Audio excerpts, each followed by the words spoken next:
Look who I found. Me. Koi in the flesh. Okay. Joking. So this is my daughter, Krystasia. She's the one who has inspired so many stories, but very specifically, and then there was us. The character Koi was based off of her. So now that my daughter is 22 years old, I thought it would be good to kind of get her impressions of what it felt like reading a story that was so closely related to her life.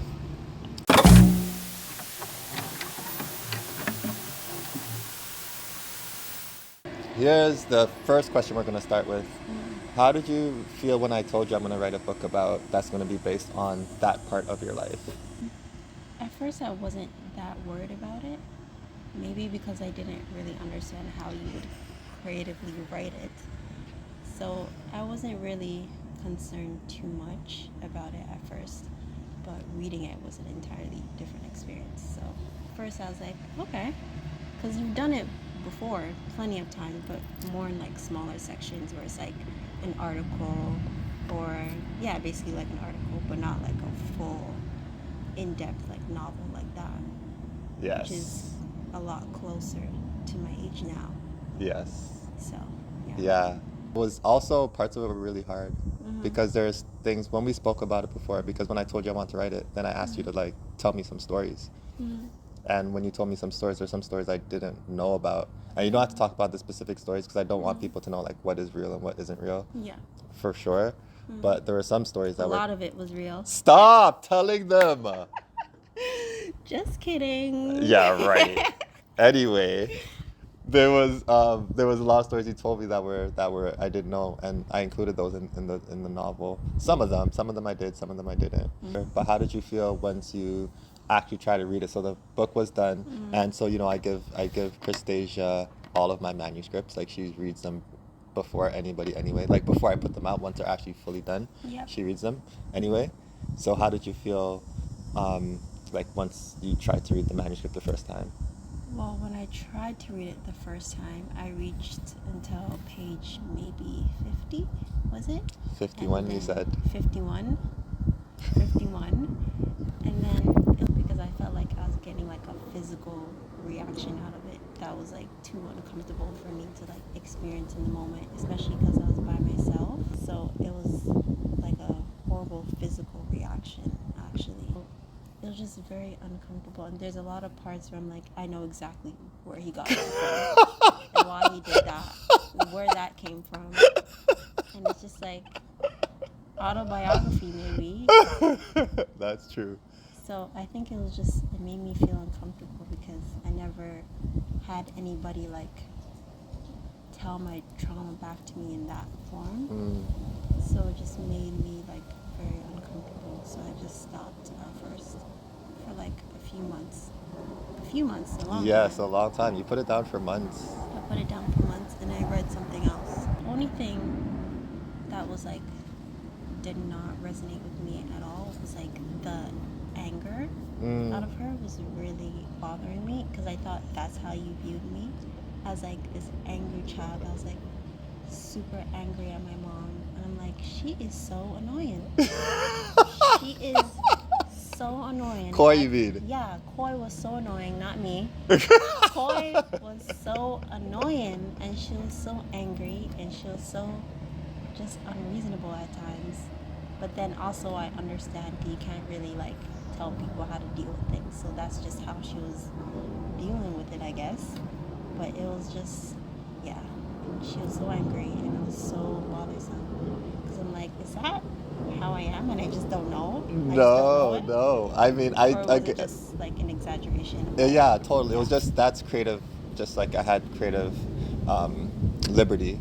Hold on. Side question. Who's your favorite character in the book? Koi. Koi, for real? Yeah. Even though she's annoying? Even though she's annoying, I'm annoying. I'm annoying all the time.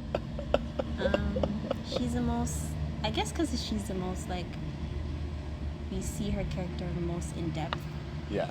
And everything's in her perspective, so you understand like why she thinks the way she thinks. Let's get back more to like your kind of personal feelings about this. Do you see yourself in the future sharing your story, like your actual story, your real life story in any way? And if you do feel like that, how would you share it? Like in what format? I don't think I would express myself so vividly in that way. Like a book is too deep and too personal for me. Mm. So I don't think I would like share like my trauma or my experiences in that way, because if anybody were to like have an opinion about my Oh, trauma, true. then I would want to fight them. I would want to fight them because it's really none of their business. So I feel like I would only share what I feel like I'm able to like handle. How do you feel now, though, that people are taking this book as real life? How do you think that kind of moving through that as this book gets more popular, like how do you feel like that will affect you, and how do you kind of explain that? At first, like when I would see people's opinions, sometimes I would take it as like a personal attack onto me. But then I realized, wait, these people don't know me at all. Not at all. Would you say that the representation of the abuse was something that was accurate to your life, or would you say that, like, not saying whether or not the abuse took place in that way, but do you feel like it was an accurate representation of some of the things that you dealt with, as far as the tone of the abuse, the nature of the abuse, and the aggression of the abuse? Do you feel like that was accurate?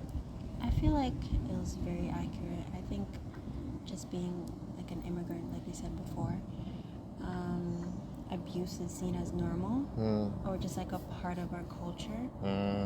So beating your kids, yelling at your kids, manipulating your kids is seen as just the way it is. Yeah. So I think it's just pretty accurate throughout, but it's uncomfortable to be like, because if I say, oh, that made me feel really uncomfortable and you're abusing me, then I'm seen as like weak. Yeah. What's wrong with you? What's wrong with you? Something's wrong with you, or that's just the way it is. But it affects you in whatever way. But yeah. Last question. What do you think the biggest lesson you learned from reading this book? I feel like there's a lot to Talk take about a away couple, from. whatever comes to mind, one or two. The biggest thing was forgiveness. I think that was like a big theme that a lot of people got from it as well too.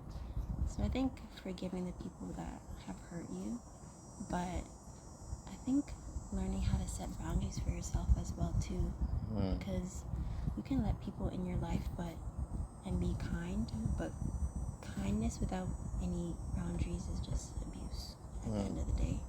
So I think try to know yourself, have boundaries, and forgive the people that hurt you, because this is everybody's first time being themselves, and not everybody knows how to navigate that in the best way. So you can't expect yourself out of everybody. Not everybody's doing like the work internally, so you can't expect yourself from other people. So forgive, set boundaries, and move on. I like that. I'll take that. Yeah. Okay, that's a wrap. You heard it from Koi's mouth. Joking. From Krystasia Carter's mouth. Yeah. But yeah, I hope you enjoyed it. And if you do enjoy it, let me know, because maybe we could do a few more conversations like this. And if there's something that you want to know, a question that you want answered that Krystasia can actually answer, you let me know, and we'll try to get her back on here again. Maybe. Maybe. Maybe. All right. Thank you.